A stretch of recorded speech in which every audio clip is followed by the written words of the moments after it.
নমস্কার সবাইকে, পাঠশালা চ্যানেলে স্বাগত জানাই। আমরা যারা কম্পিটিটিভ এক্সামের সঙ্গে যুক্ত, যে সমস্ত পরীক্ষার সিলেবাসে আমরা জিকে আছে, একটা গুরুত্বপূর্ণ ভূমিকা পালন করে সেখানে জিকে। তার মধ্যে পার্টিকুলার কিছু টপিক আমরা দেখতে পাই যেগুলো আমাদেরকে পরীক্ষার হলে ঢোকার আগে খুব ভালোভাবে তৈরি করে যেতে হয় এবং সেগুলো একটা ইম্পর্ট্যান্ট এক রোল করে আমাদের ভালো একটা নাম্বার তোলার ক্ষেত্রে। তো জিকের তো এরকম কোনো শেষ হয় না। তো সেক্ষেত্রে আমাদেরকে ভরসায় একমাত্র থাকে ট্রিক। তো ট্রিক দিয়ে কিছু জিকে যদি আমাদেরকে সেরকমভাবে মনে রাখতে হয়, তাহলে অল্প কিছু পড়ার মাধ্যমে স্ট্র্যাটেজি মেনটেন করে যদি আমরা পড়তে পারি, তাহলে সেক্ষেত্রে দেখি সেটা আমাদের ক্ষেত্রে খুবই উপকারে আসে। তো আজকের এই ভিডিওতে সেরকম একটা হট টপিক, যেটা প্রত্যেকটা পরীক্ষার জন্য খুবই ইম্পর্ট্যান্ট, যে ইন্টারন্যাশনাল বেশ কিছু অর্গানাইজেশন আছে যাদের হেডকোয়ার্টারগুলো কোথায় আছে, এই টপিকটা নিয়ে আমরা এই ভিডিওতে আজকে আলোচনা করব এবং উইথ ট্রিক আমাদেরকে মনে রাখতে যেগুলো সাহায্য করবে সেগুলোই নিয়ে আমরা এগুলো আলোচনা করব। ওভারঅল যদি আমরা দেখি, তাহলে ইন্টারন্যাশনাল যে অর্গানাইজেশনগুলো আছে তাদের মধ্যে প্রায় 20 থেকে 22-23টার মতো অর্গানাইজেশন আছে যাদের হেডকোয়ার্টার আমাদেরকে মনে রাখতে হয়। তাদের মধ্যে গোটা 10-এর মোটামুটি খুব ভালোভাবেই আমাদের হয়ে থাকে, কিন্তু বাকিগুলোর হয়ে থাকে না। এবার এতদিন পর্যন্ত পরীক্ষাগুলোতে দেখা যায় ওই রকম প্রিভিয়াস ইয়ার কোয়েশ্চেনগুলো সলভ করে না, মোটামুটিভাবে 10টা-12টা কোয়েশ্চেন্সই ঘুরিয়ে ফিরিয়ে আসে, এরকমভাবে দেখা যায়। কিন্তু এখন মোটামুটি যে হারে কম্পিটিশান বাড়ছে, সেক্ষেত্রে আমাদেরকে বাকিগুলোও করে রাখা খুবই ইম্পর্ট্যান্ট এবং সামান্য পড়াশোনার মাধ্যমে যদি আমরা এটা কমপ্লিট করতে পারি, তাহলে সেটা খুব একটা খারাপ হয় না। তাই ট্রিক সহ ইন্টারন্যাশনাল অর্গানাইজেশনের হেডকোয়ার্টারগুলোকে মনে রাখার জন্য এই ভিডিওটা তৈরি করেছি আমি। দেখো, আমাদের প্রায় 22-23টা অর্গানাইজেশনের হেডকোয়ার্টার মনে রাখতে হবে। তার মধ্যে ট্রিক থাকবে প্রায় ধরো 2 থেকে 3টে ট্রিকের মধ্যে আমরা প্রায় 20টা মতো অর্গানাইজেশনের নাম মনে রাখতে পারবো। আজকের প্রথম ট্রিক দেখা যাক। আজকের প্রথম ট্রিক হচ্ছে, দেখো তোমরা ভিডিওটা কিন্তু শুরু থেকে শেষ পর্যন্ত দেখো এবং উইথাউট স্কিপিং। তুমি যদি স্কিপ করে দেখো, তাহলে আমি যে পিপিটিটা অ্যাকচুয়ালি কীভাবে বানিয়েছি বা কীভাবে মনে রাখতে হবে, তাহলে কিন্তু সেটা তুমি মিস করবে। তো তাই শুরু থেকে শেষ পর্যন্ত কিন্তু স্কিপ না করেই দেখো। প্রথম যে ট্রিক আসছে আমাদের, সেটা হচ্ছে, দেখো লেখা আছে W/I, মানে ডব্লিউ অথবা আই দিয়ে শুরু হচ্ছে, মাঝখানে কিছু একটা থাকছে এবং শেষে থাকছে ও। অর্থাৎ যে সমস্ত ইন্টারন্যাশনাল অর্গানাইজেশনগুলোর অ্যাব্রিভিয়েশন মানে সংক্ষিপ্ত রূপ যদি আমরা দেখি, তাহলে যাদের শুরুটা হচ্ছে ডব্লিউ দিয়ে, মানে ডব্লিউ মানে ওয়ার্ল্ড, বা আই দিয়ে, যে আই এর মানে হচ্ছে ইন্টারন্যাশনাল, মাঝখানে কিছু একটা থাকছে, শেষে থাকছে আমাদের অর্গানাইজেশন। এইরকম যদি কোথাও দেখি কোনো একটা অর্গানাইজেশনের নাম দেওয়া হয়, তাহলে আমরা সেখানে তার হেডকোয়ার্টার মনে রাখবো কোথায়? সুইজারল্যান্ডের জেনেভাতে। নিচেই দেখো সাদা অক্ষরে লেখা আছে এক্সেপশন। ডব্লিউ দিয়ে শুরু, ও দিয়ে শেষ, জেনেভা সুইজারল্যান্ডে হেডকোয়ার্টার নয় এমন একটা মাত্র অর্গানাইজেশন হচ্ছে WCO, যার পুরো নাম হচ্ছে ওয়ার্ল্ড কাস্টমস অর্গানাইজেশন। তাহলে ডব্লিউ দিয়ে শুরু হচ্ছে, ও দিয়ে শেষ হচ্ছে, এরকম একটা এক্সেপশন হচ্ছে WCO। তাহলে আমাদেরকে যখন যে হেডকোয়ার্টার দিয়েছে, তাহলে সেটা দেখতে হবে যে WCO কিনা। অর্থাৎ যদি পুরো নামটা দেওয়া থাকে, শুধু মাঝখানে কাস্টমস আছে কিনা দেখতে হবে। যদি কাস্টমস না থেকে থাকে, তাহলে আমরা সেটা জেনেভা সুইজারল্যান্ডে টিক মারতে পারি। আর যদি দেখি মাঝখানে কাস্টমস আছে বা WCO আছে, মাঝখানে সি আছে, তাহলে সেটা হবে অন্য কোনো জায়গায়, জেনেভা সুইজারল্যান্ডে হবে না। সেটা হবে আমাদের, পরে আমরা আলোচনা করব, ব্রাসেলসে হয়, বেলজিয়ামের ব্রাসেলস। তাহলে ডব্লিউ দিয়ে এটা হলো। আই দিয়ে শুরু হচ্ছে, ও দিয়ে শেষ হচ্ছে, এমন একটা এক্সেপশন হচ্ছে IMO, যার পুরো নাম হচ্ছে ইন্টারন্যাশনাল মেরিটাইম অর্গানাইজেশন, যেটা আমরা পরে আবার পড়বো, যেটা আমাদের লন্ডনে অবস্থান করছে। তাহলে WCO IMO এটা কোথায় অবস্থান করছে সেটা আপাতত পড়ে জানছি, কিন্তু এরকম দেখছি যে যদি আমরা দেখি যে ওয়ার্ল্ড দিয়ে শুরু হচ্ছে, মাঝখানে কিছু একটা আছে এবং অর্গানাইজেশন দিয়ে শেষ হচ্ছে, অথবা আই দিয়ে শুরু হচ্ছে মানে ইন্টারন্যাশনাল দিয়ে শুরু হয়েছে, মাঝখানে কিছু একটা আছে এবং শেষ হচ্ছে অর্গানাইজেশন দিয়ে, তাহলে সেক্ষেত্রে আমরা কোথায় দেবো? জেনেভা সুইজারল্যান্ডে। শুধু দেখতে হবে আমাদেরকে মাঝখানে কাস্টমস আছে আর মেরিটাইম আছে কিনা। যদি কাস্টমস থেকে থাকে তাহলে সেটা অন্য জায়গায় হবে, যদি মেরিটিম থেকে থাকে তাহলে সেটা অন্য জায়গায় হবে। তো দেখে নিই, ডব্লিউ দিয়ে শুরু হয়েছে, ও দিয়ে শুরু হয়েছে এমন কয়েকটা অর্গানাইজেশন। যদি দেখি আমরা world health organization, world health অর্গানাইজেশনের যদি অ্যাব্রিভিয়েশন মানে সংক্ষিপ্ত রূপ দেখি তাহলে হয় WHO, হু বলে থাকি আমরা, WHO। দেখো ডব্লিউ দিয়ে শুরু হচ্ছে, ওয়ার্ল্ড, মাঝখানে কিছু একটা আছে যেটা জানার আপাতত দরকার নেই, তবে 5 বা 7 বার পড়লে এমনি মনে থাকবে। হেলথ আছে, শেষ হচ্ছে অর্গানাইজেশন। পরেরটা WTO, ডব্লিউ দিয়ে শুরু হচ্ছে, ও দিয়ে শেষ হচ্ছে, ওয়ার্ল্ড ট্রেড অর্গানাইজেশন। পরেরটা WMO, ডব্লিউ দিয়ে শুরু, ও দিয়ে শেষ, মাঝখানে ওয়ার্ল্ড মেট্রোলজিক্যাল অর্গানাইজেশন, মেট্রোলজিক্যাল আছে, কাস্টমস নেই, তাহলে জেনেভা সুইজারল্যান্ড। WIPO, ওয়ার্ল্ড দিয়ে শুরু, ইন্টেলেকচুয়াল প্রপার্টি মাঝখানে আছে, শেষে আছে অর্গানাইজেশন, মাঝখানে কাস্টমস নেই, তাহলে জেনেভা সুইজারল্যান্ডে আছে। ডব্লিউ দিয়ে দেখা গেল, এবার আই দিয়ে দেখি, আই দিয়ে শুরু হয়েছে, ও দিয়ে শেষ হয়েছে, এমন কি আছে? দেখো international labour organization, ILO, I দিয়ে শুরু হয়েছে, ও দিয়ে শেষ হয়েছে, মাঝখানে কিছু একটা আছে যেটা মেরিটিন নয়। তারপরে দেখো ISO, international standardization organization, international standardization organization, international দিয়ে শুরু হয়েছে, অর্গানাইজেশন দিয়ে শেষ হয়েছে, মাঝখানে স্ট্যান্ডার্ডাইজেশন আছে, মাঝখানে যা খুশি থাকুক কিন্তু সেটা মেরিটিম নয়। তারপরে আসছে আমাদের কি, ICRCO, এটা আমরা সবাই জানি যে বিশ্বের শান্তি বজায় রাখার জন্য যে রেড ক্রস অর্গানাইজেশনটা আছে তার হেডকোয়ার্টারটা, যে international committee for red cross organization. Clear? International দিয়ে শুরু হচ্ছে, শেষ হচ্ছে অর্গানাইজেশন দিয়ে, আই দিয়ে শুরু, ও দিয়ে শেষ, মাঝখানে কিন্তু আমাদের মেরিটিম নেই, তার মানে এটা জেনেভা সুইজারল্যান্ডে আছে। ক্লিয়ার? তাহলে এই দেখো আমরা 7টা এখান থেকেই করে নিলাম একটা ট্রিকের মাধ্যমে। ট্রিকটা কি হলো তাহলে আমাদের, যে ডব্লিউ দিয়ে শুরু হবে, ও দিয়ে শেষ হবে, মাঝখানে কাস্টমস অথবা মেরিটিম থাকবে না, এরকম যখন হবে তখন সেটা কোথায় হবে, জেনেভা সুইজারল্যান্ডে। তাহলে WCO আর IMOটা কোথায় আছে, যদি আমি পরে বলেছি তাও দেখে নাও। WCO ওয়ার্ল্ড কাস্টমস অর্গানাইজেশন, যার হেডকোয়ার্টার আছে ব্রাসেলস, বেলজিয়ামের। আর IMO ইন্টারন্যাশনাল মেরিটাইম অর্গানাইজেশন, যেটা আছে লন্ডনে। চলো একবার রিভাইজ মারা যাক কি পড়লাম আমরা।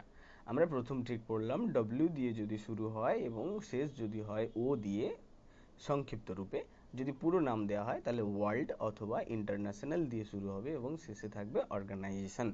এরকম যদি কোনো কিছু থেকে থাকে তাহলে তার হেডকোয়ার্টার হবে জেনেভাতে। এক্সেপশন আছে কি আমাদের, CO এবং MO, মানে WCO এবং IMO, মাঝখানে শুধুমাত্র কে থাকবে না, কাস্টমস থাকবে না অথবা মেরিটিম থাকবে না। কাস্টমস অথবা মেরিটিম থাকলে তাহলে সেটা জেনেভা সুইজারল্যান্ডে কিন্তু হচ্ছে না। কাস্টমস থাকলে সেটা হচ্ছে ব্রাসেলসের, বেলজিয়ামের ব্রাসেলসে, আর মেরিটিম থাকলে তখন সেটা হচ্ছে লন্ডনে। ক্লিয়ার? আশা করি তোমরা বুঝতে পেরেছো। তাহলে দেখো একটা ট্রিকের মাধ্যমে আমরা 9টা ইন্টারন্যাশনাল অর্গানাইজেশনের নাম এমনিই মনে রাখতে পারছি। আপাতত আমাদের কোনো কিছু মুখস্থ এখনো পর্যন্ত করতে হচ্ছে না। পরের ট্রিক 2 নম্বরে যদি আমরা যাই, তাহলে আমরা দেখো পেজটাকে টোটাল 3টে ভাগে ভাগ করেছি। এই 3টে ভাগে যে 9টা শব্দ লেখা আছে, এই 9টা শব্দ আমাদেরকে মুখস্থ করতে হবে। এই 9টা শব্দই হচ্ছে আমাদের কিওয়ার্ড, যে কিওয়ার্ডগুলো আমাদেরকে হেডকোয়ার্টার মনে রাখতে সাহায্য করবে। অর্থাৎ এমন কিছু হেডকোয়ার্টার আছে যার মধ্যে এই কিওয়ার্ডগুলো আমরা পেয়ে থাকবো।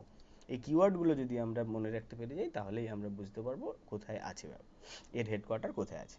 দেখা যাক ফার্স্ট যেটা আছে সেটা হচ্ছে United Nations, child emergency, security council. এইরকম যদি কিওয়ার্ড পাই তাহলে আমরা পাবো কোথায়, নিউ ইয়র্কে। চলো ইউনাইটেড নেশনস, দেখো ইউনাইটেড নেশনস অথবা ওয়ার্ল্ড অথবা ইন্টারন্যাশনাল এরকম কোনো কিছু দিয়ে শুরুটা সবসময়ই হয়ে থাকে। তো কি দিয়ে শুরু হচ্ছে সেসব নিয়ে আমাদের ভাবনা চিন্তা করে লাভ নেই। আপাতত দেখি আমাদের এই কিওয়ার্ডগুলো কোথায় কোথায় পাওয়া যায়। যদি তার মধ্যে ইউনাইটেড নেশনস থেকে থাকে, মানে ইউনাইটেড নেশনসের হেডকোয়ার্টার কোথায় থাকে, নিউ ইয়র্কে থাকে, বা চাইল্ড ইমার্জেন্সি বা সিকিউরিটি কাউন্সিল এরকম যখন দেখি তখন তার হেডকোয়ার্টার হয় নিউ ইয়র্কে। তার পরের 3টে কিওয়ার্ড আছে আমাদের, economic, educational, space, economic, educational, space. এই 3টে যদি কিওয়ার্ড থাকে তাহলে সেখানে দেখি আমরা তার হেডকোয়ার্টার পাবো আমরা প্যারিসে। তারপরে আছে পেট্রোলিয়াম, অ্যাটমিক, ইন্ডাস্ট্রিয়াল, সেটা কোথায় আছে, ভিয়েনাতে। Economic, educational, space, petroleum, atomic, industrial. আচ্ছা, প্যারিস আর ভিয়েনারটা একটুখানি এদিক ওদিক করলে বেশ রাইমিং আসছে, কিন্তু বেশ ছন্দ মতো আসছে, এটা আমি আগে খেয়াল করিনি, এখনই দেখলাম। দেখো যদি আমরা ইকোনমিক, অ্যাটমিক, ইকোনমিক প্যারিসে, অ্যাটমিক ভিয়েনাতে, এডুকেশনাল প্যারিসে, ইন্ডাস্ট্রিয়াল ভিয়েনাতে, স্পেস প্যারিসে, পেট্রোলিয়াম ভিয়েনাতে। একটু এদিক ওদিক করলে কিন্তু বেশ ছন্দটা মিলছে ভালো। তাহলে আমরা এরকম করতে পারি যে economic, educational, space, atomic, industrial, petroleum, economic, educational, space, atomic, industrial, petroleum. Clear? একটু মোটামুটিভাবে এরকমভাবে আমাদেরকে যদি মনে রাখতে পারি তাহলেই আমাদের হয়ে যায় 9টা অর্গানাইজেশনের নাম। দেখা যাক প্রথম নিউ ইয়র্কে আমরা কে কে আসছে। নিউ ইয়র্কের ভাগে আসছে ইউনাইটেড নেশনস। আমরা জানি ইউনাইটেড নেশনস অর্গানাইজেশনের হেডকোয়ার্টার কোথায় আছে? জাতিসংঘ সদর দপ্তর যেটাকে বলা হয় ইউএনও, এর সদর দপ্তর আছে কোথায়? নিউ ইয়র্কে। তারপরে আসছে United Nations children emergency fund. দেখো চাইল্ড ইমার্জেন্সি থেকে আমরা এই চিলড্রেন ইমার্জেন্সিটা কোথায় পড়েছিলাম? নিউ ইয়র্কে। এটাই হচ্ছে আমাদের কিওয়ার্ড, যেটা আমাদের পরীক্ষার হলে মাথায় ক্র্যাক করবে। তাহলে চিলড্রেন ইমার্জেন্সি ফান্ড কোথায় পাচ্ছি আমরা? নিউ ইয়র্কে পাচ্ছি। কখনো কখনো এটা হয়তো দেওয়া থাকতে পারে United Nations international children emergency fund. পরেরটা হচ্ছে security council, United nation security council, যেটাকে ছোট্ট করে বলা হয় ইউএনএসসি। ইউএনএসসির যদি আমরা হেডকোয়ার্টার দেখি তাহলে সেটা কোথায় আছে? তাহলে সেটা আছে আমরা দেখবো নিউ ইয়র্কে। ক্লিয়ার? তাহলে United Nations, child emergency, security council কোথায়? নিউ ইয়র্কে। দ্বিতীয় আমরা কি পড়েছিলাম? দ্বিতীয় আমরা পড়েছিলাম economic, educational, space. Economic, educational, space. তাহলে দ্বিতীয় ঘরে ইকোনমিক, এডুকেশনাল, স্পেসের ভাগে কি কি আছে দেখা যাক। Organization for economic cooperation development. Organization for economic cooperation development. দেখো ইকোনমিক ওয়ার্ডটা যখন আমাদের মনে পড়বে যে ইকোনমিক ট্রিক্সের মাধ্যমে আমরা পড়েছিলাম প্যারিসে, তাহলে এর হেডকোয়ার্টার ফ্রান্সের প্যারিসেই হবে। দ্বিতীয় আছে এডুকেশনাল। এডুকেশনালটা আমরা সবাই জানি ইউনেস্কো, যেটা ইউনেস্কোর নর্মালি আমাদের মনে থাকে, তাও যদি ট্রিক্সের মাধ্যমে কেউ মনে রাখতে চায় তাহলে এটাই হবে united nation educational, scientific and cultural organization, ইউনেস্কোর হেডকোয়ার্টার। নেক্সট আসছে স্পেস, ইউরোপিয়ান স্পেস এজেন্সি, যেটা আমাদের প্যারিসেই থাকবে। তাহলে ইকোনমিক, এডুকেশনাল, স্পেস, এটা তিনটে থেকে আমরা কিভাবে কিওয়ার্ডের মাধ্যমে প্যারিসে মনে রাখবো? Economic, organization for economic keyword আসছে, এডুকেশনাল ইউনেস্কোর হেডকোয়ার্টার, স্পেস যদি দেখি তাহলে ইউরোপিয়ান স্পেস এজেন্সি। 3 নম্বরে কে কে ছিল? 3 নম্বরে ছিল আমরা সাজিয়েছিলাম অ্যাটমিক, ইন্ডাস্ট্রিয়াল, পেট্রোলিয়াম। অ্যাটমিকে আমরা কি দেখছি? 2 নম্বরটা দেখবে সবাই। অ্যাটমিকে আমরা দেখলাম ইন্টারন্যাশনাল অ্যাটমিক এনার্জি এজেন্সি। তাহলে অ্যাটমিক শব্দটা যখন আমরা দেখতে পাবো তাহলে আমরা মনে রাখতে পারবো আমরা যে কিওয়ার্ড আমরা অ্যাটমিক পড়েছিলাম, যেটা অস্ট্রিয়ার ভিয়েনাতে আছে। নেক্সট ওয়ান আসছে আমাদের industrial, united nation industrial development organization. Industrial থেকে আমরা এটা পেলাম। দেখো ইউনাইটেড নেশন ইন্ডাস্ট্রিয়াল ডেভেলপমেন্ট অর্গানাইজেশনের হেডকোয়ার্টার কোথায়, এটা যখন পড়বে তখন তুমি কিওয়ার্ড হিসেবে কাকে খুঁজে পাচ্ছ? ইন্ডাস্ট্রিয়ালকে। তার মানে এর হেডকোয়ার্টার কোথায় আছে? ভিয়েনাতে। নেক্সট ওয়ান আসছে আমাদের কি? পেট্রোলিয়াম। শুরুতেই দেখো যেটাকে আমরা ছোট থেকেই মানে জানি যে OPEC, organisation of the petroleum exporting countries. ওপেকের হেডকোয়ার্টার কোথায় আছে? দেখো পুরোটা যদি দেয় তো খুবই ভালো হয়। Organization of the petroleum exporting country, keyword আমরা পেট্রোলিয়াম পড়েছিলাম। পেট্রোলিয়াম কোথায় আছে? পেট্রোলিয়াম তাহলে ভিয়েনাতে আছে। পেট্রোলিয়াম, অ্যাটমিক, ইন্ডাস্ট্রিয়াল, এই তিনটে যদি দেখি তাহলে আমরা দেখতে পাবো সেটা ভিয়েনাতে আছে। আশা করি তোমরা বুঝতে পেরেছো। পরের ট্রিকে যাই। পরের ট্রিকে আছে দেখা যাচ্ছে একটা বাক্য লেখা আছে, একটা sentence, I am common in London. এখানে আই একটা তৈরি করে, অ্যাম একটা অর্গানাইজেশন তৈরি করে, কমন আরেকটা অর্গানাইজেশন তৈরি করে। এই অর্গানাইজেশনগুলোর নাম আমরা মোটামুটি জানি। যেমন আই দিয়ে যেটা তৈরি হচ্ছে সেটা হচ্ছে আইএমও, যেটা আমরা আগে পড়েছি যে প্রথম ট্রিক্সের যে আই দিয়ে শুরু ও দিয়ে শেষের যে ব্যতিক্রমটা ছিল আইএমও, ইন্টারন্যাশনাল মেরিটাইম অর্গানাইজেশনে, সেটাই হচ্ছে কোথায়? আগেই পড়েছি লন্ডনে, এখানেও পড়লাম লন্ডন। তারপরে আসছে am, amnesty international. Amnesty international headquarter কোথায়? লন্ডনে। Common for Commonwealth of Nations. দেখো আমাদের এই কয়েকদিন আগে কমনওয়েলথ গেমস শেষ হলো। কমনওয়েলথ গেমস কোথায় হয়েছিল? লন্ডনের বার্মিংহামে। সে কমনওয়েলথ অফ নেশনসের হেডকোয়ার্টার কোথায় আছে? লন্ডনে আছে। ক্লিয়ার? তারপরে আমরা সবাই জানি না এই টাকা পয়সার দিক থেকে আজকে যদি উন্নততর দেশগুলোকে দেখি তাহলে মোটামুটি সবার উপরে যে রাজ করছে সে হচ্ছে আমেরিকা। আর আমেরিকার ক্যাপিটাল কি? Washington DC. তাহলে ব্যাংক, টাকা, এই সমস্ত জিনিসগুলোর দায়িত্বে কে থাকবে? যার পাওয়ার বেশি সেই থাকে না? তো তাহলে দেখি আমরা আমেরিকাই থাকছে, আমেরিকার ক্যাপিটাল ওয়াশিংটন ডিসি। তা ব্যাংক আর মানি এই সমস্ত জিনিস নিয়ে যদি থেকে থাকে তাহলে সেটা ওয়াশিংটন ডিসিতে থেকে থাকে। যেমন ওয়ার্ল্ড ব্যাংক, ডব্লিউবি, এর হেডকোয়ার্টার কোথায়? Washington DC. মানি যদি দেখি ইন্টারন্যাশনাল মনিটারি ফান্ড IMF, এর হেডকোয়ার্টার কোথায়? Washington DC। তাহলে দেখো ব্যাংক, টাকা পয়সা এই সমস্ত রিলেটেডগুলো হলে আমেরিকা কিন্তু কাউকে সেখানে প্রশ্রয় দেয় না, আমেরিকা নিজেই রেখে দেয় নিজের রাজধানী শহরে। পরেরটা হচ্ছে ট্রিক নাম্বার 5, যদি আমরা দেখি বলছে ফুড ইন ইতালি। আচ্ছা, আমাদের মোটামুটি দেশের সেলিব্রিটিদের দেখি না আমরা, যে টাকা পয়সা হয়ে গেছে, বিরাট টাকা পয়সা, চলো বিয়ে করতে, কোথায় যাবে না? ইতালি যাবে। দেখো আমাদের সবার মোটামুটি বলিউডের একজন প্রিয় অভিনেতা হচ্ছে রণবীর সিং, কোথায় চলে গেছিল? দীপিকাকে নিয়ে চলে গেছিল ইতালিতে। আমাদের প্রিয় ক্রিকেটার, সবারই প্রিয় খুব, বিরাট কোহলি, কোথায় চলে গেছিল? বিরাট কোহলি চলে গেছে ইতালিতে। কেন ইতালিতে গেছিল? না, ইতালিতে নাকি খাবার দাবার খুব ভালো পাওয়া যায়, আর খাবার দাবার ভালো পাওয়ার জন্যই তারা ইতালিতে গিয়ে বিয়ে টিয়ে করে। এই জন্যই ইতালিতে কি হয়েছে, ইতালিতে যত খাবার দাবারের হেডকোয়ার্টার রাখা হয়েছে। তাহলে খাবার দাবারের হেডকোয়ার্টার যদি দেখে, তাহলে বিরাট কোহলি আর রণবীর সিং এর বিয়েটা মনে রেখে আমাদেরকে সেখানে ইতালি দিতে হবে। তাহলে কি food agriculture organization, food and agriculture organization হবে এটা, FAO, food and agriculture organization. সেটা যদি দেখি আমরা, তাহলে সেটা আছে, এটা তোমরা একটু কারেকশন করে নাও, ফুড অ্যান্ড এগ্রিকালচার অর্গানাইজেশন, সেটা হচ্ছে আমাদের ইতালিতে।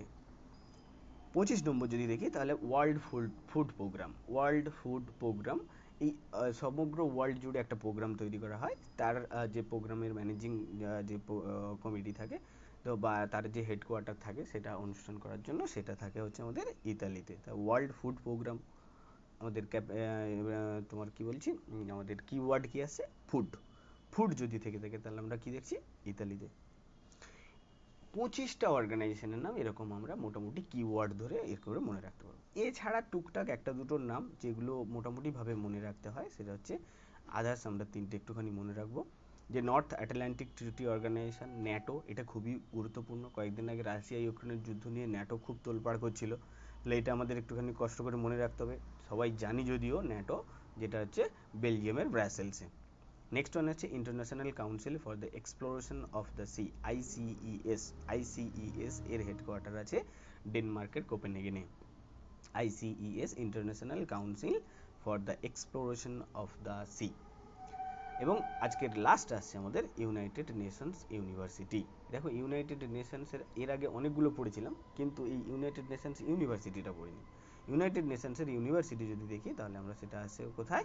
সেটা আমরা দেখতে পাবো জাপানের টোকিওতে আছে।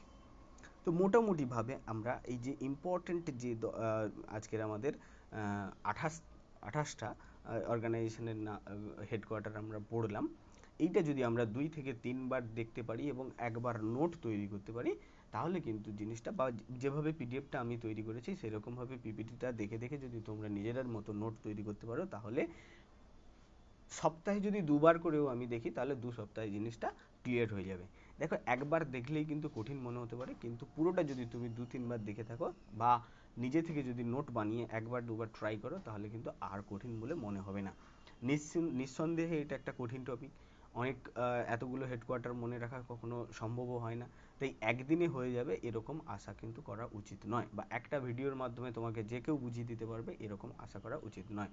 খাটতে হবে নিজেকে, নিজের মতো করে তৈরি করতে হবে, অনেক বেশি পরিশ্রম করতে হবে, একদিন দেখবে সমস্ত কিছুগুলোই তোমার নখদর্পণে হয়ে গেছে। চলো, কেমন লাগলো জানিও ভিডিওটা, অ্যান্ড অল দ্য বেস্ট।